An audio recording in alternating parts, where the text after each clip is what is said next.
Good morning all of you. आज हम पढ़ने वाले हैं MSc second semester quantum mechanics, जिसमें मैं जाने वाला हूँ Schrodinger wave equation for hydrogen atom. तो चलते हैं, हेडिंग लगाते हैं wave mechanical concept, wave mechanical concept for hydrogen atom. इसके अंतर्गत हम पढ़ेंगे Schrodinger wave equation for hydrogen atom. इसके अंतर्गत हेडिंग पढ़ेंगे हम लोग श्रोडिंगर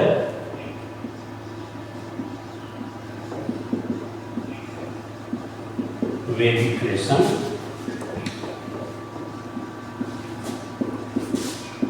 फॉर हाइड्रोजन एटम।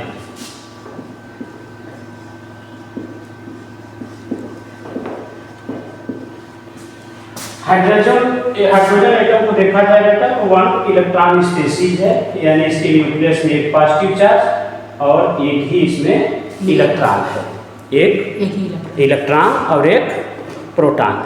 यानी इस हाइड्रोजन पर एक पॉजिटिव चार्ज है और एक ही नेगेटिव चार्ज है। ठीक, हाइड्रोजन के इलेक्ट्रॉन को माना जाए कि यह मूविंग पार्टिकल है और प्रोटॉन को माना जाए कि यह स्टेशनरी स्टेट में रहता है। तो लिखिए hydrogen atom is a system, ये आपकी पड़ गई heading. Hydrogen atom is a system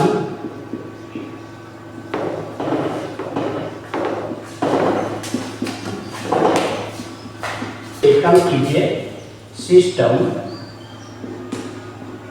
of 1 proton,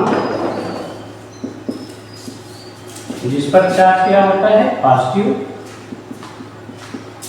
and 1 electron.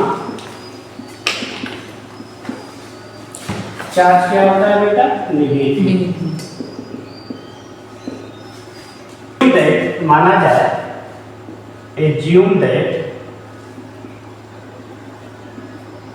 Proton of hydrogen atom is in stationary state and electron is moving।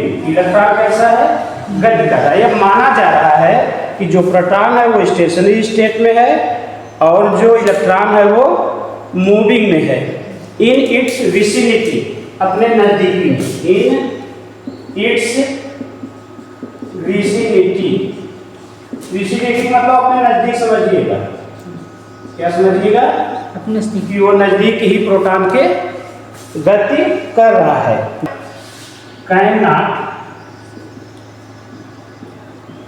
Escape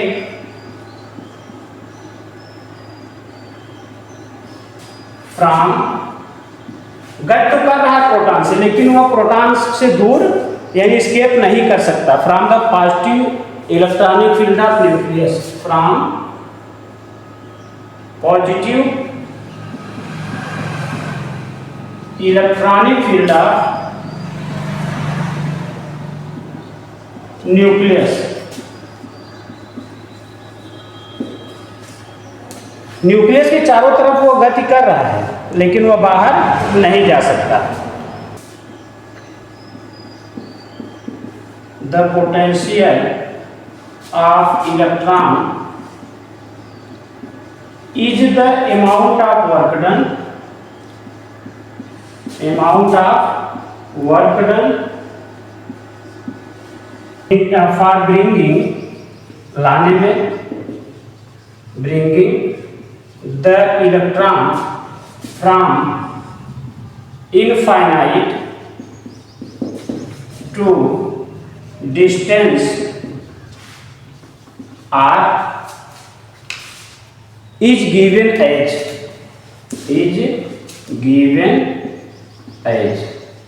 मतलब समझिए कि इलेक्ट्रॉन इनफाइनाइट है। इस छोटे से एटम के लिए इनफाइनाइट यही बहुत है, लगभग 2 सेंटीमीटर ही इसके लिए क्या हो जाएगा, इनफाइनाइट।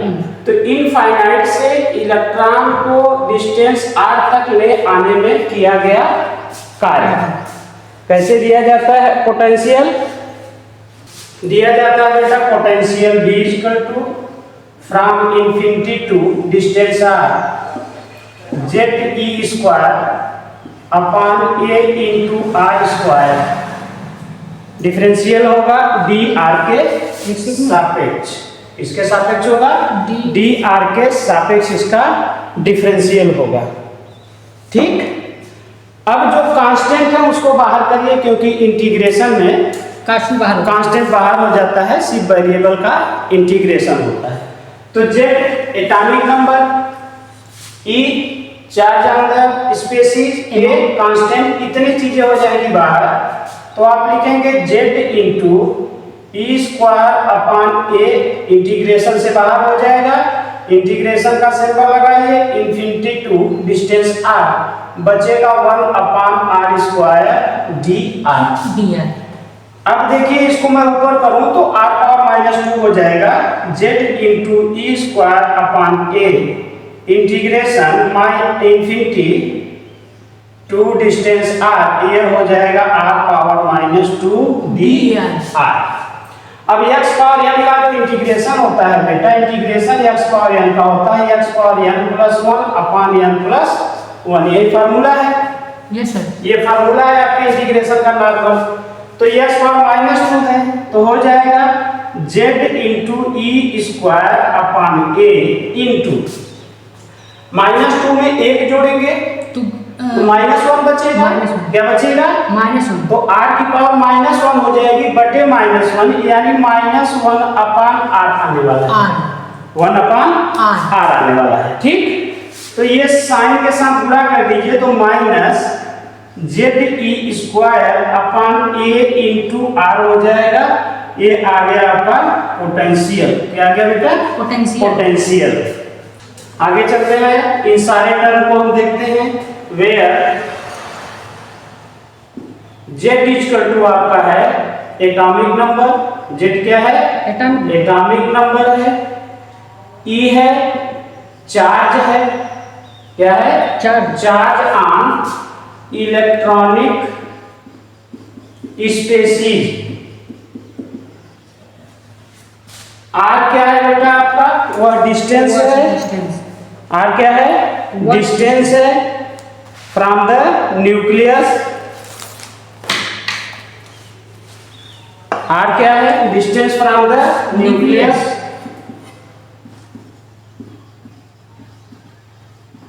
From the nucleus.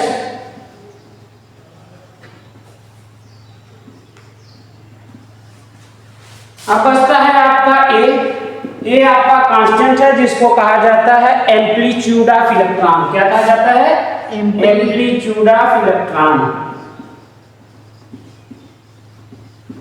क्या कहा जाता है, एम्पलीट्यूड ऑफ इलेक्ट्रॉन। वैल्यू होती है बेटा 4 पाई एप्सिलॉन 0। क्या होती है, 4 पाई एप्सिलॉन 0। अगर इसकी वैल्यू देखी जाए तो 4 पाई एप्सिलॉन 0 होती है। हल किया जाता है तो 9 इंटू 10 पावर 10 क्या आती है बेटा, 9 into 10 to power 10 newton metre square centimetre square आती है, न्यूटन मीटर स्क्वायर पर सेंटीमीटर पर कूलम स्क्वायर, पर coulomb square. Epsilon 0 permittivity of vacuum है, एप्सिलॉन 0 इसमें आ गया। तो एप्सिलॉन 0 क्या है, परमिटिविटी ऑफ वैक्यूम। वैक्यूम की क्या है, परमिटिविटी है, क्या है, परमिटिविटी। वैल्यू होती है 8 into 8.854 into 10 to power -12, 8 into 8.854 into 10 to power -12, 10 to power -12 coulomb square per newton metre square, coulomb square per newton metre square, ये इसकी वैल्यू होती है।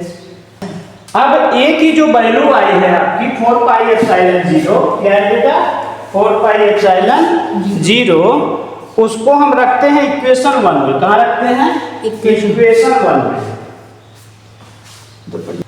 अब हम चलते हैं कहाँ कि हमको वैल्यू मिल गई है ए की, जो दी गई है a = 4 पाई एप्सिलॉन 0। तो putting the value of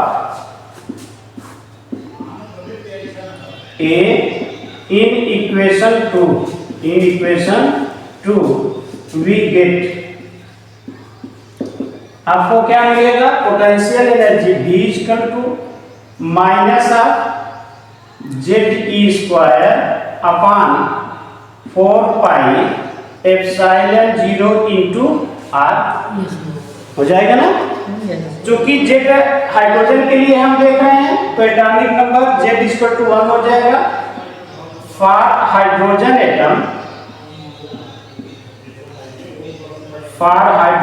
atom Z की वैल्यू कितनी होती है? 1।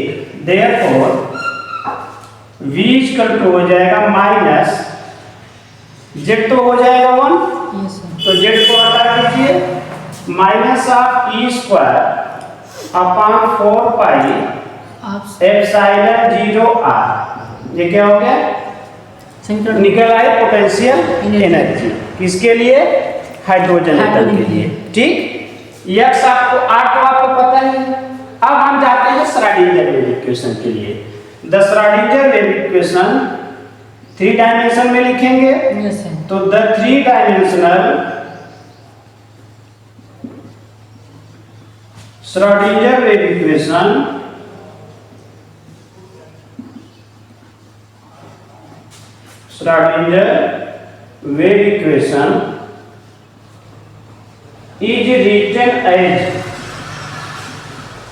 is written as Schrodinger wave equation लिखिए 3 डायमेंशन में। किसमें?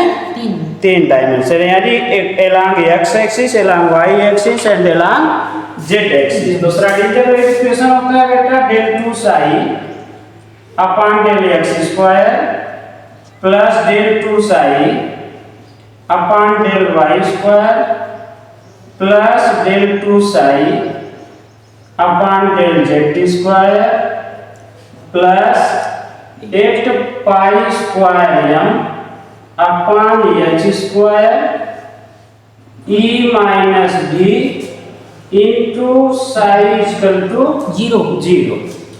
ये होता है आपका Schrodinger wave equation in 3 dimension, जहां v हमारा क्या है? पोटेंशियल।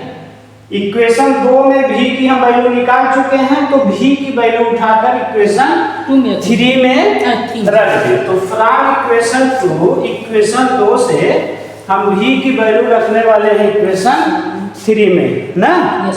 नाउ पुटिंग, अब क्या करेंगे आप? Putting the value of V यानी पोटेंशियल एनर्जी की, कहां? From equation 2 in equation 3 we get. आप 2 से उठाकर पोटेंशियल एनर्जी की वैल्यू कहां रखने वाले हैं? 3 में। इक्वेशन 3 में रख दीजिए तो आपको सॉल्यूशन मिल जाएगा। क्या मिल जाएगा बेटा? सॉल्यूशन मिल जाएगा। किसका? Schrodinger wave equation for hydrogen atom. तो लिखेंगे हम del 2 psi upon del x² plus del 2 psi upon del y² plus del 2 psi upon del z² plus 8 pi square m अपान h²। अब देखिए E तो है ही, यस सर, यहाँ minus भी है और यहाँ क्या है? भी है। माइनस, तो माइनस लगा के क्या हो जाएगा? प्लस E² अपान 4 pi epsilon 0 R into psi = 0। ये मिल गया आपको श्रोडिंगर वेव इक्वेशन। क्या मिल गया? Schrodinger wave equation for hydrogen atom. Equation number 4 ही है इक्वेशन जिसको कहा जाता है Schrodinger wave equation for hydrogen atom. तो यहाँ नीचे लिखकर बता दीजिए equation 4 is the Schrodinger wave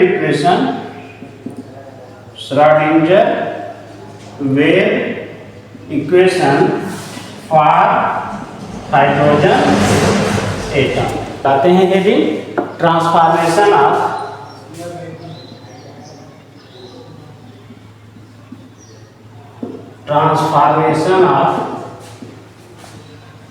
coordinates of equation R। इसका दूसरा भी नाम है बेटा कार्टेशियन इन पोलर कोऑर्डिनेट, दूसरे नाम से भी जाना जाता है। दूसरे नाम से हाँ, कार्टेशियन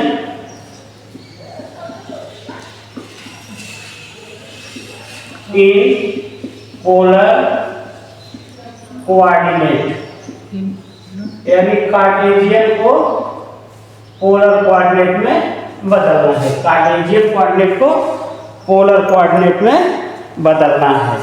ठीक, चलिए एक फिगर ड्रा हम कर लेते हैं।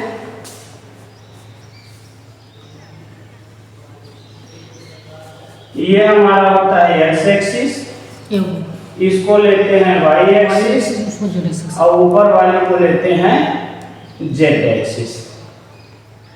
मान लीजिए पॉइंट यहाँ यह ए है, पॉइंट क्या है ए, इसको मैं कंसीडर कर रहा हूं कि यह पॉइंट इलेक्ट्रॉन है। क्या है? इलेक्ट्रॉन है। ठीक है, इस पॉइंट पर। तो इस समय इस पॉइंट की जो लोकेशन है वह एक्स वाई और जेड है। यह हमारा पॉइंट ओ है, यह हमारा पॉइंट ओ है जिसको हम न्यूक्लियस कहते हैं। तो न्यूक्लियस से इलेक्ट्रॉन की दूरी r है, न्यूक्लियस से इलेक्ट्रॉन की दूरी r है, और इलेक्ट्रॉन ने जो यहाँ एंगल बनाया हुआ है वह एंगल थीटा है। क्या है? थीटा है। एंगल क्या है? थीटा। अब हम इसको मिलाते हैं कि यह इस प्लेन में है तो यही पॉइंट इस प्लेन में भी होगा, यानी इसको ऐसे मिलाते हैं। ठीक, कैसे मिला लिया? इस तरह से। और यह y की डिस्टेंस है, इस पॉइंट पर y की डिस्टेंस है, अब इस पॉइंट पर यह x की डिस्टेंस है। ठीक, बात समझ में आ रही है? और ये जो एंगल बन रहा है यह प्लेन पर, यह एंगल आपका फाई बन रहा है। क्या बन रहा है बेटा? फाई। ठीक, बात समझ में आई? अब समझिए कि यह जो डिस्टेंस है y है, यह जो डिस्टेंस है x है, और यह जो डिस्टेंस है स्मॉल z है। ठीक, तो x बराबर हो जाएगा r cos थीटा। तो जो x है, x की वैल्यू हो जाएगी r cos थीटा। क्या हो जाएगी? r cos थीटा नहीं, z की वैल्यू होगी r cos थीटा। ये r cos थीटा और sin थीटा cos फाई होगा। ये देखिए यहाँ से यहाँ तक की दूरी हमारी क्या है बेटा? z। तो इसी के परपेंडिकुलर है या पैरेलल है? यह भी क्या है? z। z की वैल्यू क्या होगी? डिस्टेंस r है तो r cos थीटा हो जाएगी। क्या हो जाएगी? r cos theta. यह डिस्टेंस हमारी x है यहाँ से यहाँ तक, तो यह डिस्टेंस भी क्या होगी हमारी? x होगी ना? Yes sir. यह होगी r sin theta into cos phi होगी। क्या होगी? r sin theta cos phi होगी। ठीक, और यह जो बनेगी आपकी r sin थीटा बनेगी। यह देखिए y है आपकी, क्या है? y। यहाँ से यहाँ तक y है तो यहाँ से यहाँ तक भी क्या है? y है। यह बनेगी r sin थीटा और sin फाई बनेगी। sin phi. ठीक, हो गया? Yes sir. अब मान लीजिए इलेक्ट्रॉन की जो पोजीशन थी हमने दिखाया था पॉइंट ए है, तो यह प्लेन पर क्या नाम रखा जाएगा? ए डैश। क्या रखा जाएगा? ए डैश। समझिए ऐसे है, ये दिखा दे रहा हूँ आपको, छोटी सी कापी लूँ तब दिखाऊँ।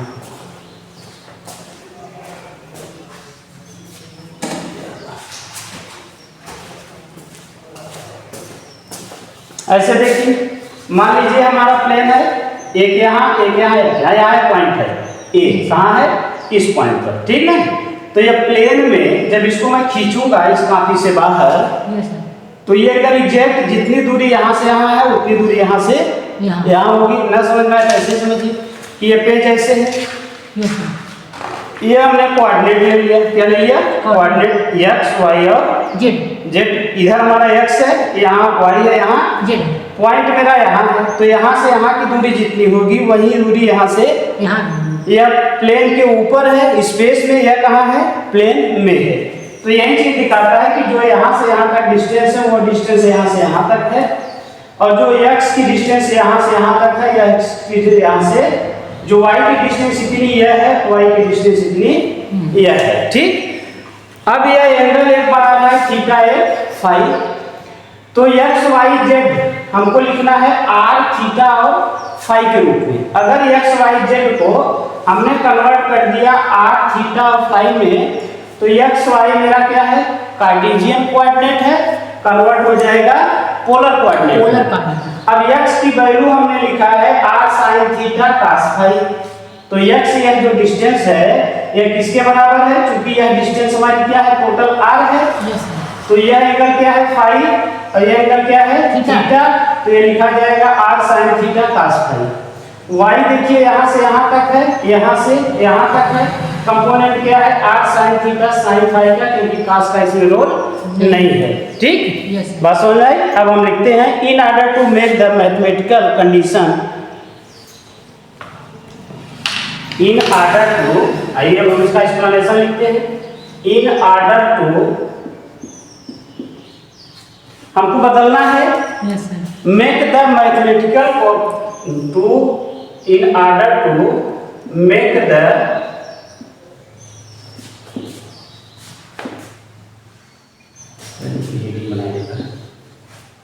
to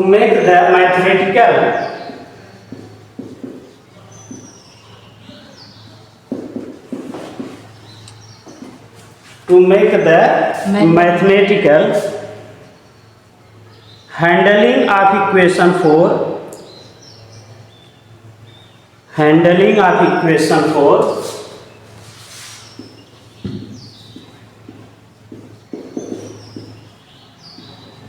of इक्वेशन को मच इजियर, आसान बनाने के लिए इक्वेशन जो 4 हमने लिखा है उसको और आसान बनाने के लिए Cartesian coordinates are replaced bye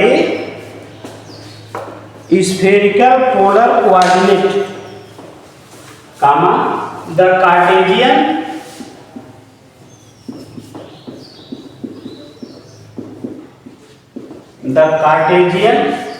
coordinate are replaced by spherical polar coordinate,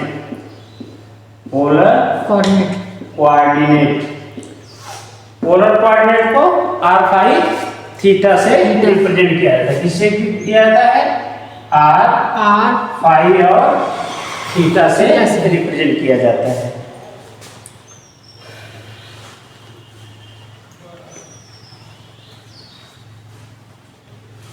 हो गया? यस।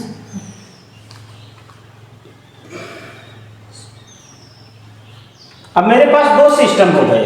कौन सिस्टम हो गए बेटा? दो सिस्टम। एक तो हो गया कार्टेशियन एक्स वाई और जेड, दूसरा हो गया r थीटा और फाई, ठीक। अब इनके बीच में हमें रिलेशन देना है, इनके बीच में रिलेशन, हाँ। The relation between two system is given below that, अब इनको हमें लिखना होगा, it can be suggested that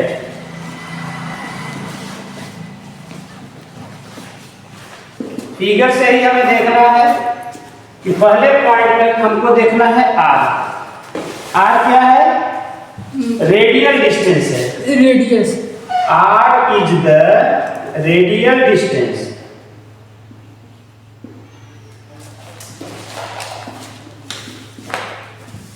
क्योंकि जो हमारा हाइड्रोजन एटम है, क्या बेटा, हाइड्रोजन एटम है, न्यूक्लियस से यही दूरी हमारी आर है, तो ये कैसी है, रेडियस है, कैसी है, रेडियस है, इसीलिए इसको कहा जाता है कि R is the radial distance. इसको दूसरा भी नाम दिया जाता है, called radial vector, radial vector भी है, ठीक, radial vector. R radial line है, किसके लिए, a point A from the origin O, किसके लिए रेडियल वेक्टर कहा गया, ये जो पॉइंट ए है इसके लिए यह रेडियल वेक्टर। यहां समझिए, ये हमारा न्यूक्लियस है और ये हमारा पॉइंट ए है, तो ए से आर की, ए से और एन के बीच की दूरी आर है। R is the radial distance, R O R radial line, कहां से है, फ्रॉम द ओरिजिन है, क्या है, ओरिजिन है। अब समझिए, ये तीनों कोऑर्डिनेट पर 90 डिग्री बनाता है, कितना बनाता है, 90 डिग्री पे, एक्स एक्सिस पर भी 90 है, वाई पर भी है और जेड भी है। पाइथागोरस प्रमेय से आर की वैल्यू निकलेगी, and given as R equal to हो जाएगा under root X square plus Y square plus Z square, सभी पर 90 डिग्री में है, इसलिए यह आ जाएगा। ये इक्वेशन नंबर 4 तक हम पहुंचे थे, हम आ गए किस पर, 5 पर, इक्वेशन नंबर 5 पर, 4 से आ गए 5 पर। दूसरे पॉइंट पे हम एक्सप्लेनेशन लेते हैं। दूसरा पॉइंट कहता है, एक पॉइंट निकल गया इक्वेशन नंबर 5। अब हम आते हैं थीटा को एक्सप्लेन करते हैं, किसको एक्सप्लेन करते हैं कि थीटा क्या है, ठीक है। दूसरे पॉइंट में थीटा इज, हम दूसरे पॉइंट में आते हैं कि theta is the angle between किसके किसके बीच, radial vector are,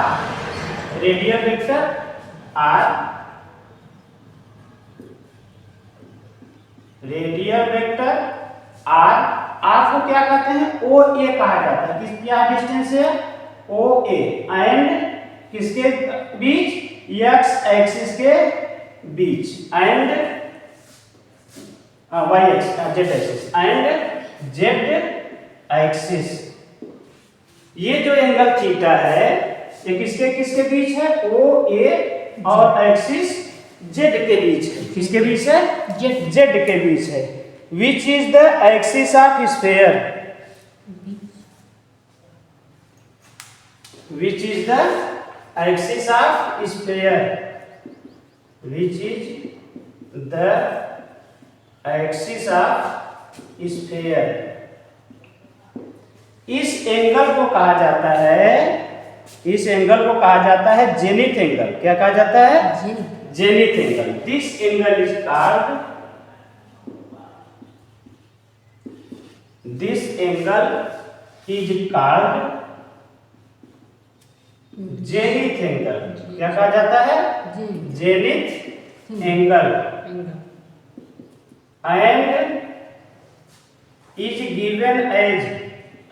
is given as z equal to होता है r cos थीटा। क्या होगा बेटा, आर कास थीटा। थीटा। अब समझिए, हम सिर्फ कास थीटा को समझे, कास थीटा, तो आएगा वैल्यू जेड अपान आर। देखिए कास थीटा यहां से निकालना हो तो आर को यहां भेज दें, तो जेड अपान आर। और अभी अभी हम आर की वैल्यू निकाले हैं, नीचे देखिए। Yes sir. तो Z upon under root X square plus Y square plus Z square निकल जाएगा ना। हाँ सर, आर का स्थान पे रख देंगे। ठीक है, आर के स्थान पर रख दें इसको। अगर आप एंगल थीटा निकालना चाहें कि ये एंगल कितना है, तो थीटा इक्वल टू हो जाएगा बेटा, कास को उधर भेज देंगे तो कास इनवर्स हो जाएगा। क्या हो जाएगा? Cos inverse. Cos inverse Z upon under root X square plus Y square plus Z square.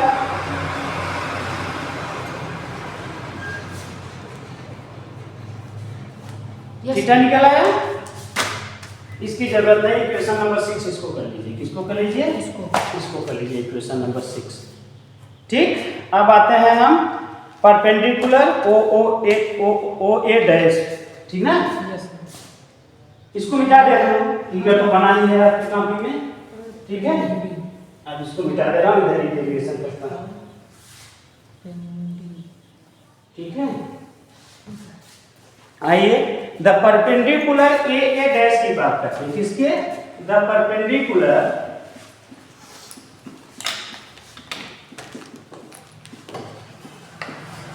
A dash. A कहाँ है? प्लेन में है, perpendicular on the X Y plane. किसमें है? एक्स वाई प्लेन में। A dash is on X Y plane. X Y plane में वह perpendicular है। कैसे है? Is such that O A makes angle phi. किस तरह से परपेंडिकुलर है कि such that O A dash makes angle phi. कौन एंगल बनाता है? फाई। ऊपर ओ ए बनाया था थीटा, ओ ए डैश बनाया फाई। किससे? ओ एक्स एक्सिस से। किससे? With O X axis. जो आपके सामने एक्सिस आई है उससे वो क्या बनाया है? फाई एंगल बनाया हुआ है। ठीक ना, बस ना। This angle is called azimuthal angle. उसको क्या कहते थे? जेनिथ एंगल, जो प्लेन के ऊपर था, और प्लेन के नीचे वाले एंगल को एजीमुथल।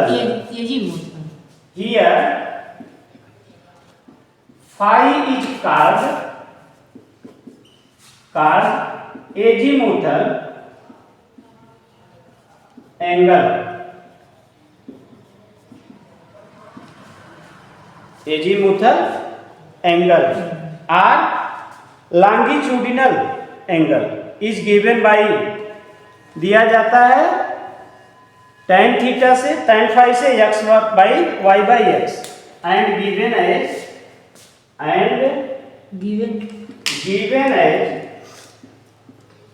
दिया जाता है tan फाई। क्या दिया जाता है बेटा? tan फाई वैल्यू होगी y बाई x। अगर हम फाई निकालना चाहें तो tan को उधर भेज दें। तो अगर हम फाई चाहते हैं तो हो जाएगा tan inverse y by x। ये 6 तक पहुंचे हैं, इसको 7 कर लीजिए। इक्वेशन नंबर 7 हो गया। अब देखिए r मिल गया, थीटा मिल गया और फाई मिल गया। इन्हीं को हमें कन्वर्ट करना है किसमें? कार्टेशियन में। ठीक, tan इनवर्स 1/x में। ठीक है, एक जो हमने डायग्राम बनाया था इसमें, ठीक ऐसे बनाया था मैंने। Yes sir.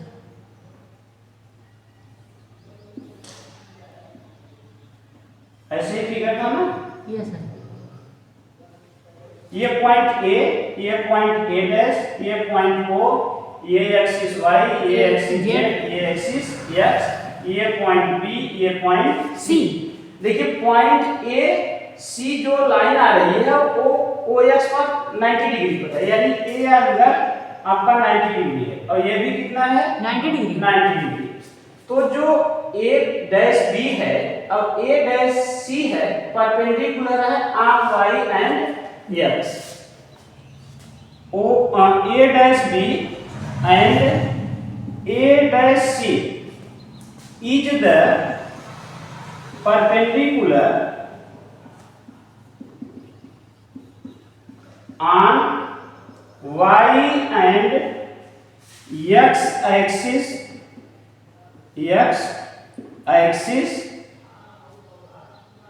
किस पर है y और x एक्सिस पर कैसे हैं परपेंडिकुलर है, 90 डिग्री का कोण बना रहे हैं। ठीक, तो अब फिगर से कर डालिए from figure it given as from figure it given as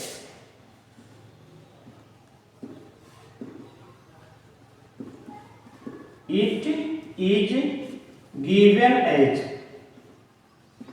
x जो हमारा निकला था बेटा r sin theta cos phi y equal to r sin theta sin phi और z इक्वल टू था r cos theta r cos theta. इसको equation number 8 बनाइए, इसको इक्वेशन नंबर 9 बनाइए और इसको इक्वेशन नंबर 10 बनाइए। कितना बनाइए 10। अब चूंकि हमें लाना है एक्स वाई जेड का संबंध देना है आर थीटा और फाई में। किसमें देना है आर थीटा और फाई में। चौथे को ट्रांसफर करना है 8 9 10 के अनुसार। On transferring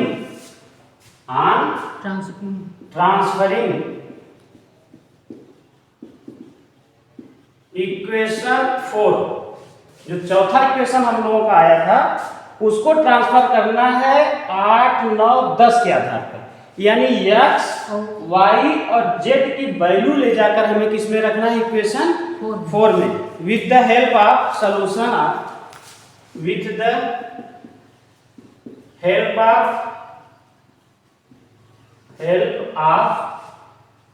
the equation 8 9 and 10। 8 9 और 10 ये जो तीन इक्वेशन मिले हैं इनकी मदद से हमें सॉल्व करना है। वी गेट हम पाते हैं वी गेट। अब इधर का थोड़ा सा रफ कर दूं क्योंकि लंबा लिखना है, इसकी जरूरत है।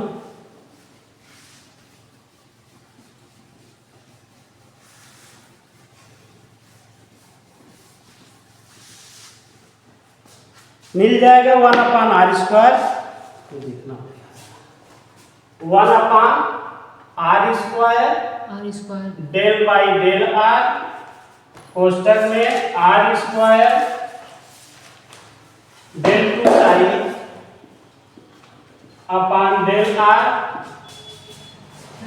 Plus 1/sin theta 1/sin theta del by del theta sine theta del psi by del theta plus 1/sin square theta 1/sin square theta del 2 psi upon del phi square plus 8 pi square upon h square